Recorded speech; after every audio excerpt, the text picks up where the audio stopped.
উনি সফরে বেরিয়েছেন হাদিস কালেকশনের জন্য। প্রচন্ড শীতের রাত, উনি মাগরিবের নামাজ, এশারের নামাজ পড়ে একটা মসজিদে শুয়ে পড়লেন, আর শুয়ে শুয়ে হাদিস পড়তেছেন। কি পড়তেছেন? কথা বলেন। আর মনে মনে ভাবলেন রাতটা মসজিদে কাটায় দিই, ফজরের নামাজ পড়ে আবার বেরোবো। কিন্তু দারোয়ান এসে বলে মসজিদে থাকতে পারবেন না, ওঠেন। দারোয়ান আছে না, কথা কন। আহমদ ইবনে হাম্বল বললেন আমি শুধু রাতটা থাকতে চাই, আমি তো ফজরেরও মুসল্লি, ফজর নামাজ পড়বো তো এই মসজিদে, আমার থাকতে দাও। দারোয়ান তো দেয় না, কেনা মসজিদে থাকার জায়গা না, যান মিয়া। উনি যে আহমদ ইবনে হাম্বল এটা চিনে নাই, থাকতে দেয়। কি করবে এখন? উনি কাঁথা গুছিয়ে হাদিসের কিতাব নিয়ে কাঁধের মধ্যে ব্যাগ নিয়ে মসজিদ থেকে বেরোয় গেলেন। কি আর করবেন, প্রচন্ড শীত, আর কাঁপতেছেন, বুড়ো মানুষ। পথিমধ্যে দেখলেন বাজার, বাজার একজন খাব্বাজ, শাবুন খাব্বাজ, যুবক রুটি বিক্রেতা। সে রুটি বিক্রি করে, চুলার মধ্যে রুটি সেকে।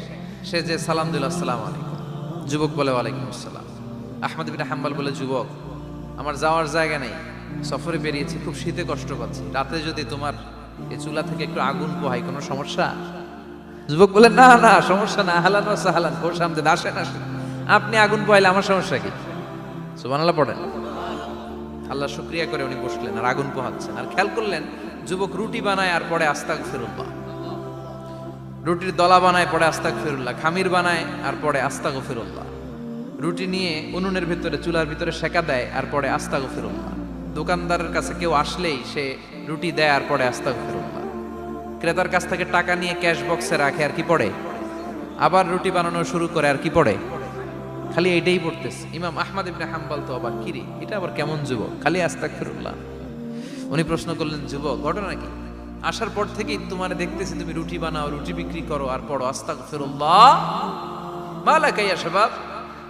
যুবক বলে আস্তাগফিরুল্লাহ আমার সবচেয়ে বেশি পছন্দের আমল, আমি সব সময় আঠার মতো ইস্তেগফারের সাথে লেগে থাকি আর সব সময় পড়তে থাকি আস্তাগফিরুল্লাহ, আর এর বদৌলতে আল্লাহ আমারে মুস্তাজাবুদ দাওয়া বানিয়ে দিয়েছে।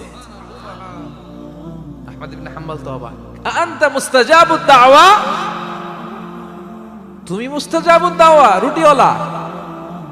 আমি এত বছর হাদিস পড়াই, আমিও তো মুস্তাজাবুদ দাওয়া না, আর তুমি রুটি বেচো বাজারে, তুমি মুস্তাজাবুদ দাওয়া, তুমি দোয়া করলে সব কবুল হয়ে যায়।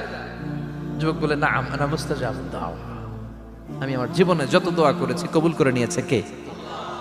সব দোয়া কবুল করে নিয়েছে আল্লাহ, একটা দোয়া ছাড়া। কয়টা? আহমদ ইবনে হাম্বলের কৌতূহল, কিউরিসিটি আরো বেড়ে গেল। কি? সব দোয়া কবুল হয়েছে, একটা দোয়া ছাড়া।